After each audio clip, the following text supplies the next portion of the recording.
Welcome back to The Bear Season 2. My name is Justin Khanna. This is episode 2. This is called Pasta. And we're going to start off this episode with maybe a little bit of a boring detail, but I geek out about this stuff. These are the architecture plans for the updated restaurant. And so having seen this show all the way through, I can kind of visualize this a little bit better than just the architecture plans. But yeah, you have the dining room here, and then you have the kitchen here, you have the bathrooms here, and then some of the like back end stuff for the kitchen. Looks like there's maybe a little bit of a prep space here. The walk-in is shown here. But this is important because one, it lets you see how many seats can we actually fit in the restaurant when you dial in actually measuring what the tables are going to look like and how much space do we need to have between chairs. These are booths here in this visual. You can also see things like how many seats can we fit at the bar, but most importantly, I think what most people realize when they start to do plans like this is they start to run into like the constraints of this. And so based on this size of bar, how many bartenders can we reasonably have behind the bar? And that actually dictates the number of drinks that we can serve. And that puts a constraint, that puts a limit on the operations that this particular area of the restaurant can accomplish. Secondly, I think we've all been in restaurants where the tables are maybe a little bit too cramped, but there's other things and measurements that you have to be aware of when you're in this stage, which is like being ADA compliant. And so that if somebody with a wheelchair or disability has to make their way through the dining room and either like get to a particular table or even get all the way back into the bathroom, do they have enough space to accomplish that? And this can also sometimes highlight like duh moments, right? So like these little diagrams here is like the path that the door swings. And so this door is going to swing this way. This door is going to swing both ways. Just little details like that. And then obviously let's maybe talk about some of the labels here. So combi is short for combination oven. So this has the ability to have both dry heat. So there's no moisture. And then it actually has water piping into it so that you can inject moisture in the form usually of steam. And then it also has the ability to clean itself. And so you can just put a little tablet into it, and then because it has running water to it, the oven can actually go on a cleaning cycle and then use these like really harsh chemicals to kind of like make sure that the oven is sparkling clean. You set the setting the night before, and then you show up the next morning and the combi oven is clean. There are a bunch of companies that make combi ovens. Probably the most famous in the industry is this company called Rationale that makes these like it's the cost of a car, basically. Fryer, most people know that. This looks most likely to be a stove diagram. You have your expo station, so your expediting station. We've talked about expediting in season 1, but when we get to that episode in this season, I'll talk about it again, I'm sure. And then these words here, it's kind of hard to read, but this is low boy. And low boy is effectively a fridge that is below counter height. And so you might have kind of like a prep table. This might be like a pastry station might run off of this section here, where it's like a stainless steel or maybe even a marble countertop on the top. And then underneath there's like fridges, whether that's drawers or the doors that kind of flip open. And then that's where you would store mise en place throughout the day. And that becomes important because you want refrigeration close to the line because you don't want to have to constantly be running to the walk-in every single time you need something. And two, it allows you to keep stuff close to you while making sure that it's kept in a temperature safe zone. And so the kind of flow chart that you'll see in restaurants is things go from the walk-in, they go and they get prepped, and then they get stored in the lowboy, and then they get used during service. Again, this seems kind of rudimentary for folks that are working in the industry and that you watch the channel, you're an industry person, but like there's a lot of people who watch these videos that have no idea how restaurants work. And so just to give you a little bit of an insight into what is a lowboy, why do we call it a lowboy? And so you'll often hear that of like, hey, throw this in your lowboy, or hey, can you go in your lowboy and grab something for me? That's what we're referring to as any fridge that's below counter height. Like, you'd be happy if I was a plumber. Corner. You can read this maybe in one of two ways. I think one is the meme that circulated the world after the show kind of became popular, where you're just in random situations in the world and you're saying behind and corner. Because I think people think that behind and corner only makes sense when like the restaurant is up and running and people are prepping and you're running around during service. But Carmen, like part of it is maybe just an internalized habit. I think I certainly have fallen into that, where that's your environment for 12 hours a day and you're working in a kitchen where like people expect you to let them know what your location is, and if you're coming around a corner you need to let that be known. But there is work that's happening in the restaurant today. There's like construction happening, and so yeah, somebody could reasonably be coming around the corner with like a power tool, and Carmen's maybe just being considerate and letting people know like, hey, I'm coming around the corner too. And maybe the other way that I would read this is like he's trying to keep himself sharp, with the sense of you don't want that habit to slip, because if you're constantly in this space and you stop saying corner when it's time to go again and you're really kind of like cooking again and you forget to say that can actually be a detriment because you have to rebuild that habit. And so cognitively, it's almost easier just to continue to stay in your ways and just say corner every single time you round the corner. You guys okay? This is common where you'll see the plans, you'll see the mood board, you see the architecture plans, and then you'll also start to get samples throughout so like what color of felt are we going to use? What wood tone are we going to use? What sort of marble or stone or tile are we going to pick? And that's absolutely common because there's a number of decisions that have to be made in this stage. And yeah, usually that can be sometimes that can be a collaborative process, and sometimes it's a dictatorial process based on who the owner is. Don't throw phones. No go on the door, Paul. Well, that's a really crucial part. They are 5K. Yeah, they're hand cast in Italy. Yeah, and we're in Illinois.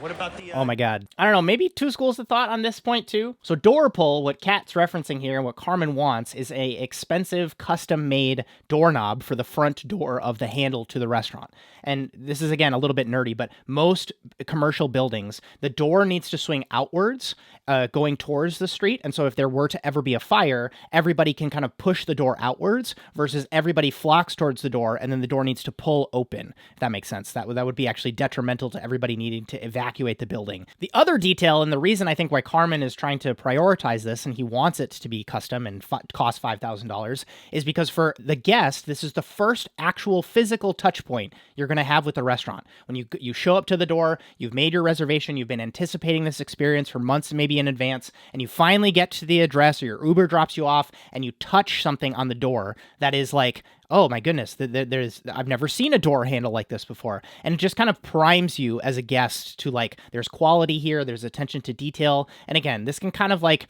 is this a frivolous, maybe expense, maybe for some, but you see this mirrored in other industries too. Like if you go to a really high-end fashion store and the door handle that they have is just like this over-the-top kind of experience where you kind of like, this is not a normal doorknob. Again, it's a little detail that I think Carmen wanted to, again, prioritize, but Kat's kind of pushing back here and saying it's a little too expensive. Can't wait to talk about spoons. Hey, where's Oh, the so phone? true. Not a situation you want to be in where you don't have enough serviceware, whether it's they're out on tables and guests are using them and you have something that is plated on the pass and needs to go to a table and the people that you're serving this to don't have the ability to actually enjoy it. That's like a little bit of a misstep in the quality of service. And that absolutely is a consideration because if each of these forks costs $3.50 to get in, or we have to do a minimum order to get a certain number, and then we have way too many, we have paid too much for our startup costs to get this restaurant up and off the ground. But if you have too few, it causes so much operational drag on the back end because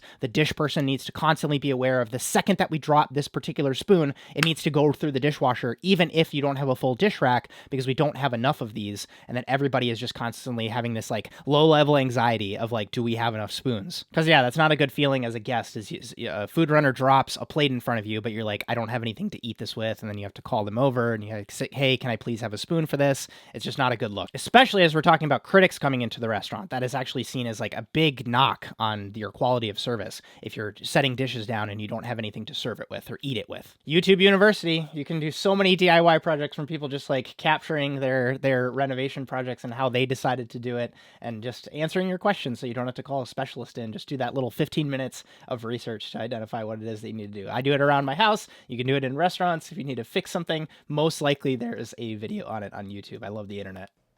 You called Mom? I love this interaction. Okay, listen. I just want to do it right, and I do think that we need to move the lockers out first before we scream. So then move the lockers first. They're just gonna move it right back where they are, Natalie.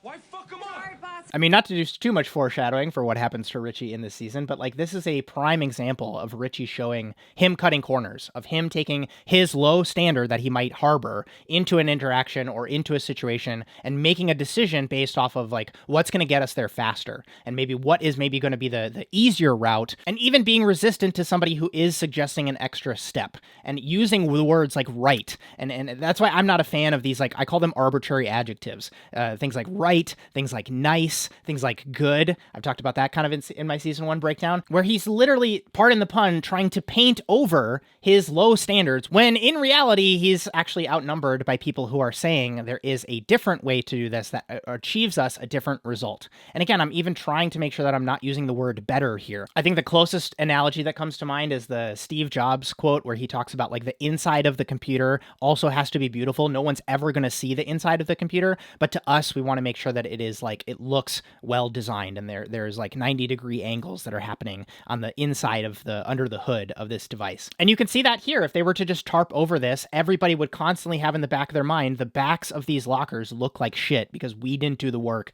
to take these out, to scrape it, to repaint it, and then put everything back. And you can see this in little moments throughout your day, right? If you just wipe around all of the components on your station versus if you were to do a full station reset, take all the pans and all the trays and all the cutting boards off the countertop, wipe everything down, and then put everything back, it is cleaner. Quick 10-second reminder that we are making the push for 100,000 subscribers here on this channel. And when I say the word subscribe, YouTube is probably already lighting up the subscribe button if you aren't already a subscriber to this channel. I have an absolute blast making these videos for free for you to watch, and I would love for you to either share the channel with a friend, or if you aren't subscribed already, just to hit that button for us. Thanks so much. It really means a lot, and let's get back to it. I don't want to wear a uniform. Okay, well, you can discuss that with the school. It's not that kind of uniform. All right, pretty cool detail here. You don't always see this, where the restaurant will literally pay for your culinary education. Not every single restaurant, one, has the budget, two, has the interest to maybe put this forward. I think Sydney, being the type of person that wants things to be a little bit more buttoned up, it doesn't feel maybe that comfortable in her abilities as a manager, wants to push this initiative forward, especially for two members of the team who don't have more formalized training. But I will express kind of my bias here. I have a specialized culinary program that is designed to be almost like an alternative to culinary school, at least in the way where I talk about tasks and setup and organization, and it's called Total Station Domination. I offer it to businesses so that people can use it as their onboarding for people who maybe come in and don't have a formalized, structured culinary school training. And I let you know of my bias on this because I created the program because of what Ibram is kind of talking about here, where I don't, do I need to go to culinary school? And even Sydney's reasoning here, where, well, it's about repetition. And I kind of got to agree, is he not getting the repetition in his day-to-day execution of what he's doing at the restaurant? Is there going to be something that a expensive, time-intensive culinary school education is going to teach me that I am not going to get? And you see this played out in the show. So I'll talk a little bit more about that when we see them actually join the school. It just, for me, this scene hit close to home because I was like, this is why I created my program for situations like this. Again, for those that don't know, I actually don't spend that much time on the kind of like narrative side of this show. I don't talk that much about the kind of family aspects or the personal details of this show.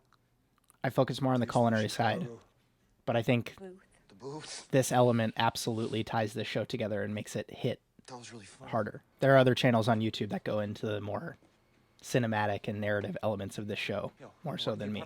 Yo, chef, I need more inspiration. What do you mean? Look at all those books you gave me. All the cookbooks? All of them. Okay, yeah, I'll think on it. Cool. What an awesome conversation you can have with your manager, right? I am running a program. I am interested in growing more. And the way that he frames this, right? Like, I took the resources that you gave me, I digested them, I went through them all the way, I took notes, that you can see the impact this is making in my execution, but it's like, I still need more. And that being able to not just make that ask, but have it actually land with your manager and having that manager kind of like continue to want to foster your growth. I just want to applaud it here because I think it's awesome and I want to see it more in the industry. What this scene made me think of is this one time in New York City, I had a friend of mine. He's been on the podcast. His name is Ki Chung. He runs a great kitchen out in Hawaii now called Bar Maze. And him and I used to go to New York City as culinary school students together, and we used to stage. Sometimes we'd go to the same restaurant together, but oftentimes we'd take the train down and then we would split off, and he would go to one restaurant and I would go to another restaurant. And we looked like this because he's taller than me. He's like 6'2". And on one of these trips, I think I was going to Oceana and I think he was going to Le Bernardin, and which is like right by Radio City Music Hall, where there's this really wide, like 6th Avenue in Manhattan. And we were both walking down the street and it was cold and we were both wearing jackets, and he was walking with his knife roll, but it wasn't quite like zipped up all the way. Like he had just like either rushed to pack from school or something had happened. And his knives literally like spewed out onto the street in the middle of Manhattan because it just fell out of his knife roll. And we both like looked at each other like, holy shit, like, are we going to get arrested because people see that we're just carrying knives around? And ever since that moment happened, I've kind of like shied away from like more traditional roles in keeping my knives and my tools because, yeah, even when it's rolled up tight, if you miss a zipper, you miss a clip, your tools could just fall out all over the place, which might damage the tools. And number two, it's actually just not a good look if you're like on on the train and you're throwing knives on the ground. But yeah, I would gravitate more towards solutions like having a backpack to store my tools, which is on the channel, the What's in My Knife Bag video. Or if you've seen my review of like the Dark Heart bag, that kind of like there's magnets inside and then it zips all the way around. But it is absolutely not weird to, if you see somebody walking around with like a knife roll, they're probably a chef, they're probably a culinary school student, and they're just walking around with what most people would just consider weapons out in broad daylight. And that's just because those are the tools that we work with on a day-to-day basis. Yes. All right, I actually didn't look at this on my first walkthrough, so let's do a deep dive into this culinary arts program. So this program prepares you to confidently enter any caliber of restaurant and to eventually step into roles of significant responsibility within the industry. And so the time commitment on this, just at the jump, 3 times per week for 3 consecutive quarters. So that's 36 weeks, 3 times per week. So that's over 100 days of class involvement that you need to go into. And this is teaching you things like sanitation. So that's interesting that they already have taken their ServSafe certification, but they have to learn about sanitation. And then you have 2 classes on professional cooking, and then 2 on professional growth and development. And then the actual cooking classes that you're doing is nutritional cooking, international cuisine. Somehow that's all covered. The entire world's cuisine is covered in one class. And then breakfast cookery. So right off the bat, I'm, again, not going to bash super hard. They might actually get some principles in the international cuisine class that they might actually use on their menu development or the things that they're doing on their day-to-day stations. But again, sanitation, don't technically need. This is not a breakfast restaurant, so taking this is kind of irrelevant. And nutritional cooking, when we're going for a star and we're trying to maximize hedonic pleasure to guests, you're not always being the most nutritionally minded when you're cooking those sorts of things. And so if my time commitment was gripe number 1 with programs like this, 2 is I call this the mile wide and an inch deep problem with some of these programs, where you get incredible range where like you nudge on professional cooking or you just graze growth and development, but you don't actually go deep on any of those. And so I personally tried to flip that with my program. I call it a specialized culinary program because I'm going to go a mile deep on everything that you need to know to run a station effectively in a professional kitchen. That's what I teach, is how to prepare, how to perform, and how to problem solve in professional kitchens. That's what I try to prioritize because I think it's so much more practical for when you actually go into the industry. I'll get off my soapbox here. If you want to check out Total Station Nomination, it's linked below in the description to deep dive the program even further and see how it might potentially help. But like, in addition to making this content on YouTube, that's what I spend the majority of my time doing, is helping my students. And so I'd be remiss if I didn't at least bring it up here, especially in the context of this show where they spend so much time and resources sending team members to a culinary school that, in my opinion, doesn't do that much for those team members. But I guess they get a new set of chef whites and some checkered pants. I said I was done, but look at this lack of buy-in and the just disappointment and no joy, no excitement. How is the world? Why do I need this? Is the look in Ibram's face here. I hate that this has the drop shadow on it, but you can see it here, the square deli containers that they're prepping out of and storing dry storage ingredients in. These are common in more Scandinavian style kitchens. They are becoming more and more popular here in the US because of some of the reasons. I have a whole short on the channel of why I like square deli containers for these types of stored things, because round deli containers are great. Obviously, the lids are interchangeable. Obviously, most chefs know the value of deli containers. But what's nice about the square ones is there is a labelable side that faces out. And so when you take something like a dry storage thing and you put it back on a shelf, you know that the label is facing out, versus on a round deli container, you might have a label, but based on how that person puts it back or how it gets shuffled around, you might actually have the label facing the wall, which is actually not productive. And so from an organizational perspective, yes, it's nice to have knolled 90-degree angles because you're working on a square containers, but it's also just practical from like, I know how to put this back up on the shelf so that it's facing out and I know how to find it next time I need it. Really? Again, talking about little details, we talked about this briefly in season 1, but the cut tape is, again, another meme in the industry. So you have your green painter's tape that became popular because of the fact that the adhesive that's used on this green tape is a little bit more robust than the painter's tape that is just, meant for standard taping. It's from a company called 3M, and they make this tape that is beloved in kitchens because it sticks on plastic and metal and like plastic wrap, just a little bit stickier than other types of tape. And the tape ends up getting cut because it is that extra step that you did to show that like you didn't just rip the tape, you cut the tape. I had this mentor of mine who would basically say one of the biggest ways you can transform a walk-in is by literally not changing where anything else was on the shelf, but if you just come in and you rewrite all the labels and you cut the tape and put those on the containers, the walk-in will aesthetically look more organized and more appealing and just tighter, more so than just having torn pieces of tape. What I think is funny is the amount of space that they have between the labels here, and so I don't know if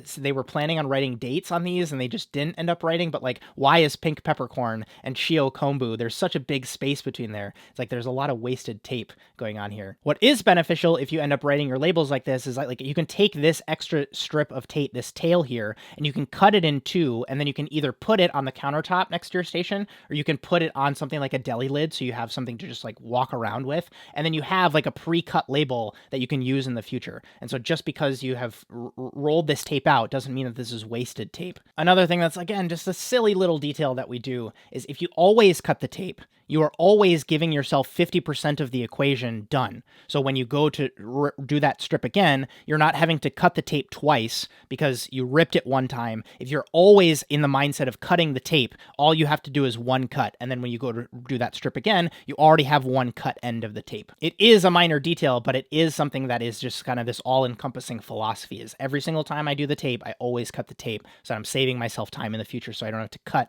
off this little like gnarly end that I decided to tear on this one occasion. When you got that call, the 3-star call. Yeah, okay, yeah. Legendary moment. Okay, so for those that don't know, Michelin does anonymous inspections of your restaurant. So, you know, in a lot of the fine dining circles, based on the, you know, like pseudonyms that people might book under, or if they're dining as a solo diner, or if they're seen frequently kind of like going around places and ordering in a particular way, sometimes some of these restaurants might actually have a little bit of a sense of, they do some sleuthing to figure out who the Michelin inspectors are. And so sometimes they know, but oftentimes they don't. And so it is this very like shrouded in mystery. It's behind the curtain Michelin inspecting, and the inspectors will oftentimes go multiple times to that location to basically get a sense of, was it just a one-hit wonder, or are they consistently able to deliver these results? Also, before Michelin got the big budgets from the tourism boards of some of these cities to host this big event where they announce who got the stars for the year, the way that they used to do it is they used to call the restaurant, and there would be a person from Michelin on the line. Hey, can we please speak to the executive chef or the owner or the general manager or something like that? And then, we are so-and-so from Michelin. We would like to congratulate you on either retaining your 3 stars. There's always a phone call that's associated, which is kind of maybe a testament to the lack of the number of Michelin-starred restaurants out there in the world, that they are able to do the one-on-one interaction to announce to people that. So yeah, full transparency, I'm not cool enough to have ever gotten Michelin stars. I've never gotten that call myself, but I have worked for chefs who have gotten that call.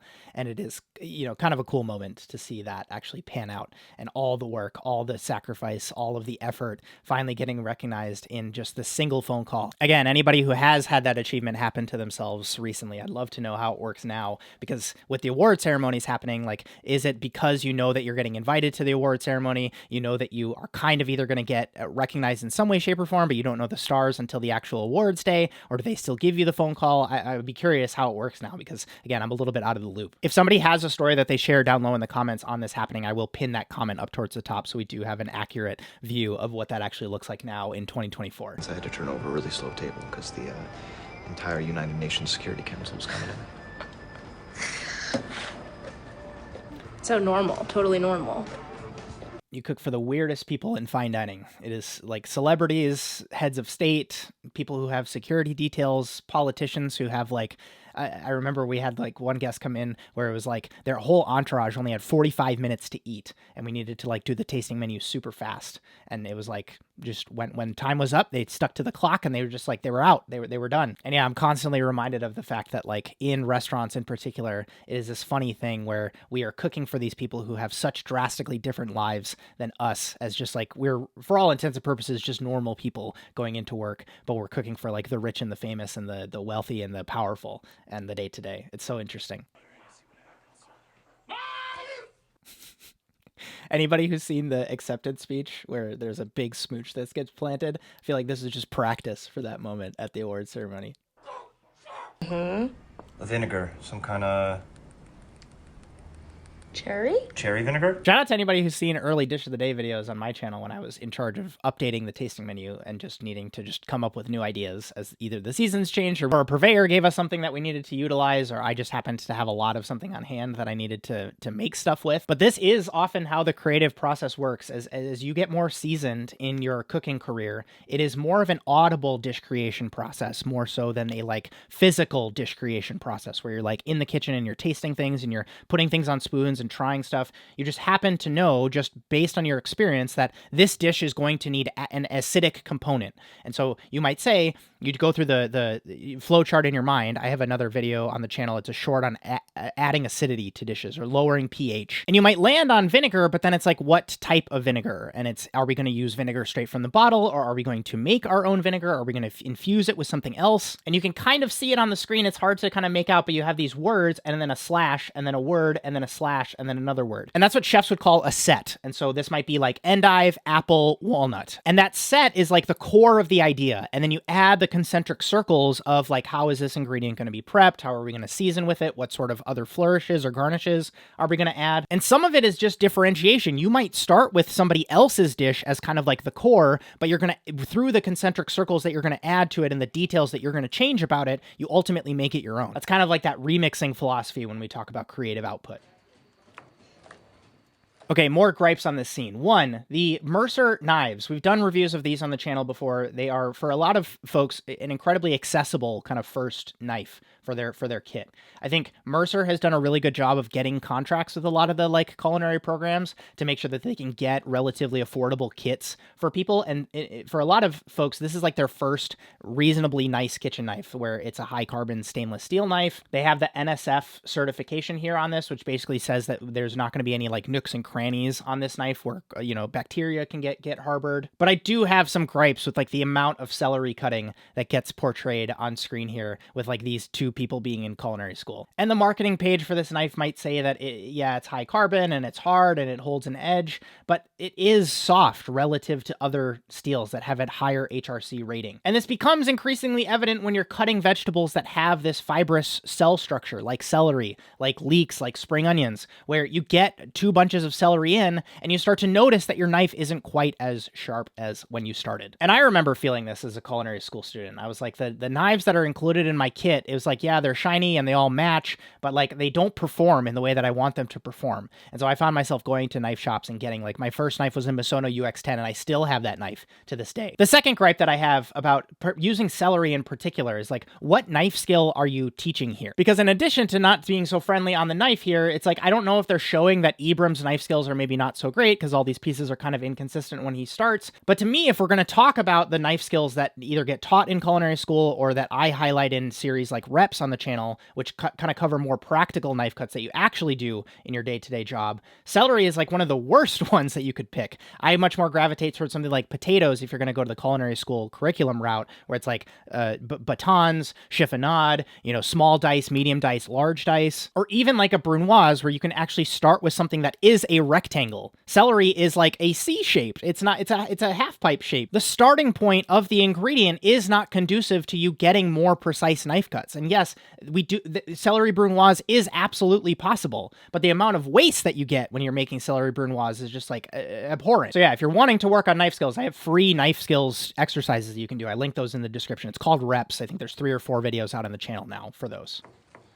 Why in the world does Tina have a different knife? It is a Mac knife. She has the Mac knife and he has the Mercer knife. I think that's so funny. Mac is definitely a step up from Mercer in the quality of the steel that they're using, but what knife cut is this teaching here? This is cutting the celery spear in half and then cutting it into like 1/2 centimeter strips. Also, I'm noticing this. The 2 people that they sent to culinary school are left-handed, or maybe they asked the actor who played Ibram to switch it up and use his left hand to make it look a little bit more janky, but yeah, both left-handed. That's interesting. And some of this is just showing silly basics with knife skills. Like, is Ibram not using a claw grip and not using a pinch grip on his knife? And she is.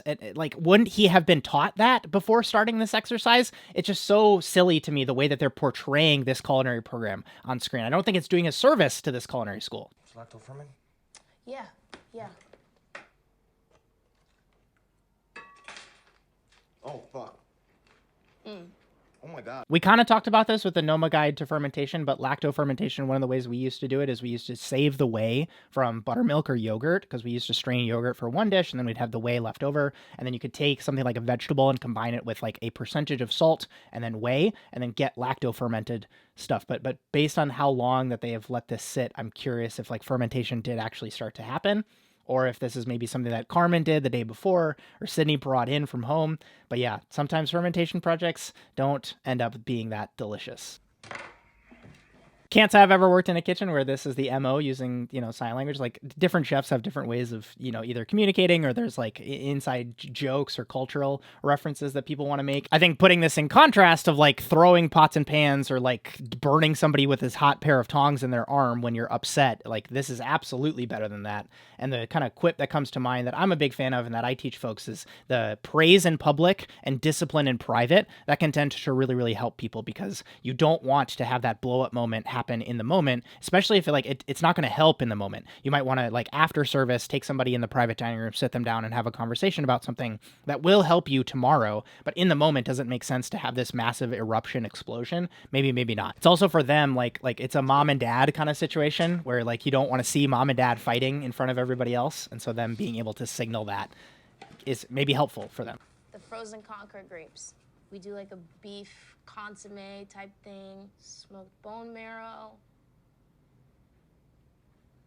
And so that's an example of a set, right? So like beef, bone marrow, Concord grape. That might be a set. And then how those ingredients get prepped, that might change and morph over time. And the quantities of what ends up on the plate might change. But yeah, the set being talked about in that situation is like, yeah, that sounds good. We can do something with that.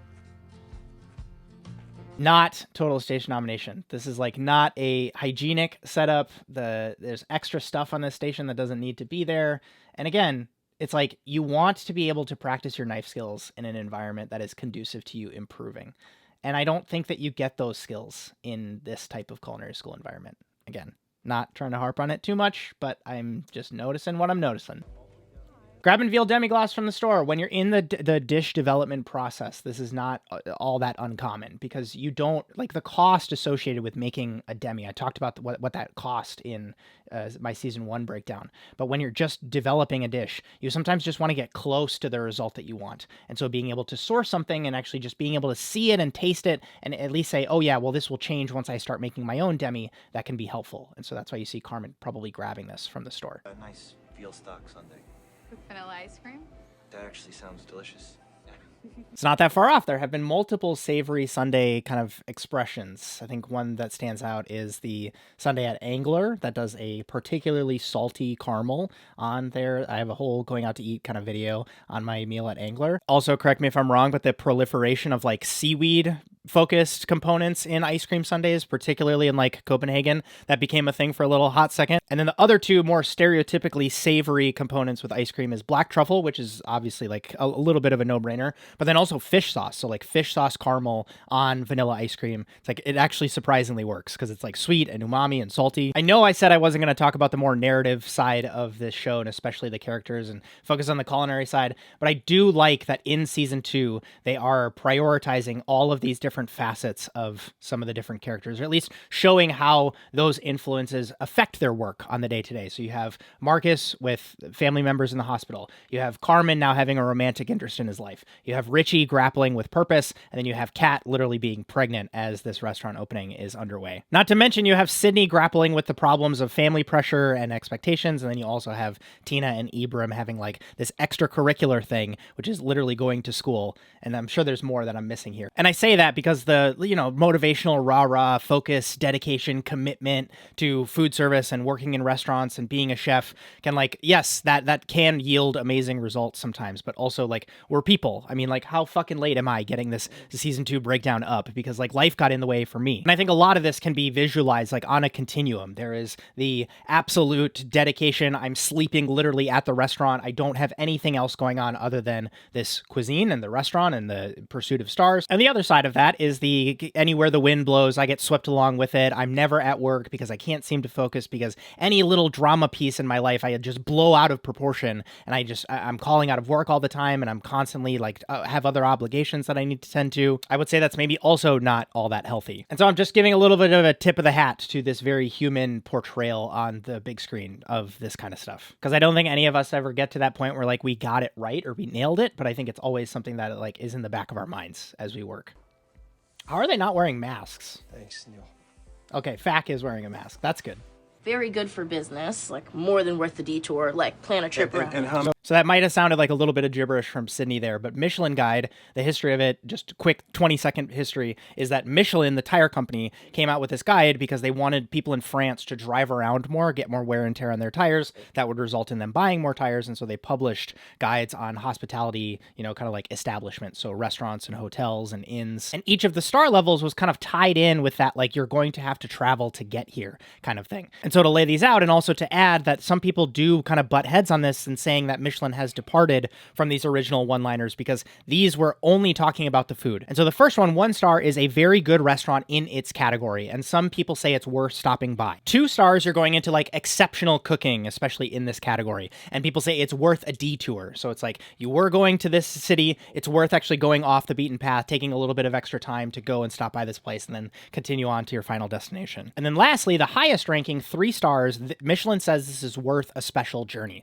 So you weren't even intending on going to this place, but this cuisine is so good at this place that it's worth going out of your way for. It's worth literally planning a journey just to go to this place and experience it for yourself. And so I will, I guess, call out the fact that Sydney says more than worth a detour, which technically means that she wants to be more than 2 stars, which is 3 stars. But then in this next thing, she says just 1 star.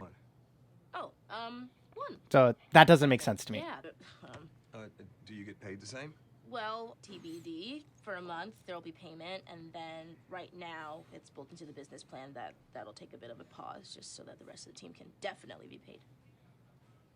So you have a job for a month, then not a job. I heard this interesting quip the other day, and I want to bring it up in the context of what Sydney just kind of outlined here. And it was in relation to people, this sentiment that you'll see sometimes with people who are saying, well, I am the line cook, or I am the bartender, and I do all of the stuff, the making of the cocktails or the making of the gnocchi, and like, I do all the prep, and I am not getting fairly compensated because I'm doing all of the work to present this. This dish is selling for $27, but I'm only making $19 an hour, or whatever it happens to be. And the sentiment that's carried along with that is, well, like, why don't we just have the workers be the workers, and like all the money goes to the workers? And it's almost this like anti-capitalist, like profit is bad, like anything that is over and above what the worker is making is like exploitative. And this quote basically laid out the 3 things that the worker cannot and does not do as part of their work. The first one is having the idea. So if you get hired at a pasta restaurant or an Italian spot, you don't have the idea for the name and the menu and what's going to be the decor and all of that stuff. You come in and you get hired to serve a role in that organization. That is work that the owner did that you did not have to do. Secondly, it's the infrastructure. So setting up the LLC or setting up the website, getting payment processing done, insurance, all of those little nitty-gritty details. I can't think of a single time when I was like hired as an employee where I had to worry about like, is our insurance up to date? That was the work that I did not have to do as the employee. And the last one, and the one that applies to this situation, is the owner takes on the risk. And what this person meant in this context when they were talking about risk is the purveyors get paid, the rent gets paid, the employees get paid, the electric bill gets paid, everybody else gets paid, and then the owner at the end finally gets paid. And that is a risk that no other expenses are going to be on top of, or we're going to have too much waste to prevent me, the owner, from getting what I need to get paid, aka the profit. Obviously, and I'm sure there's going to be stories in the comments of organizations where, like you as the employee, I've been in these shoes where I was the employee and I didn't get paid, or I didn't get as much paid as I should have gotten paid because it was just a poorly run business. Lumping that into this just doesn't help the model, and it doesn't help the situation. And yes, it should be called out, and it's not okay. They don't exactly make it clear if Sydney is a partner in this business, whether she owns an equity percentage or if there's going to be a profit sharing thing that's going to be happening here. But I know in businesses that I've been a part of in the past, as the leadership, management, ownership team, there is absolutely that conversation of like, hey, as leaders, are we okay with like putting off our pay for a month? Or like, everybody else is going to get paid now. In 2 weeks, when the contract or the wire clears for this whole thing, then we will finally get paid. In the early days of things, that is absolutely how it happens. And I've certainly lived through that. Again, it doesn't happen in every situation. If you're incredibly well funded, maybe you don't have to go through those trials and tribulations. Again, I'm not saying it's maybe the right way. I'm just trying to illustrate the example of like, why does this happen? And yeah, without all the context, without seeing the articles of incorporation or how they've decided to draw up the org chart for this business, we don't technically know if this is like maybe a little not okay, or if this is maybe just like, this is the risk that is being harbored by the leadership team. I mostly just wanted to bring it up in conversation here. You can let me know in the comments if you have differing thoughts here, but I think it's a common conversation that's being had right now. And I wanted to add this additional perspective because it's something that I've learned, and kind of it did change my perspective on how we look at some of these dynamics, especially in workplace culture. And a lot of them. Yeah, a lot of them don't work out. Yes, we've actually had this conversation I'm saying before. they don't. That doesn't mean that you won't. So then what does it mean? Why are you bringing it up? So, oof, this sucks. Like the feeling that you get when a loved one is kind of questioning your decision making and your choice of a career path and these big commitments that you're making. It's not a good feeling. What I've learned being out of restaurants for a number of years now and actually trying to research other businesses and be involved in different types of food and media organizations, it's like the numbers that get tossed around with like the percentage of restaurants that fail, that applies to a lot of other businesses. Because I think people hear that percentage of restaurants that close, whatever it is, not understanding that like musicians or bands have a remarkable like failure rate, or like independent films that like don't manage to ever get sold or whatever. It's like those numbers are also incredibly, software companies, those are incredibly high. Yes, restaurants can be a frequent offender. And so I'm not saying the numbers are wrong. I'm just more saying people like to pigeonhole this as like restaurants are like the biggest problem and it's the worst thing you could ever imagine to try to do. Not understanding the fact that you can take steps to learn and bring in experts and grow in expertise yourself and ask for help and mitigate risk. I'll link another podcast down below that I did with my old boss, Chef Christopher Hotooft, where he talks about like the research that he does before he opens a restaurant concept and how he thinks it's crazy that so many operators don't even do this research before they decide what location they're going to open their concept in. So yeah, not a good feeling. And Sydney's not even a real person, but I'm sorry she had to go through this. I hear you're a doctor now. Almost a doctor. I have 6 months left in my residency. What kind of doctor? Emergency medicine. Wow. I promise I'm not reaching with this. The, French Laundry and Grace connections from season 1 particularly resonated with me in season 1. Here we are in season 2, and Carmen finds a doctor. I married a pharmacist who has a doctorate in pharmacy. It's a little bit funny, the connections that we're seeing in this show, and why I think I resonate with this show so much. That's something like you get to pick that? Feels like it was made for me. Thanks for being with me, folks. My name is Justin Khanna. Like and subscribe if you haven't already. I will see you for episode 3 of The Bear, coming soon.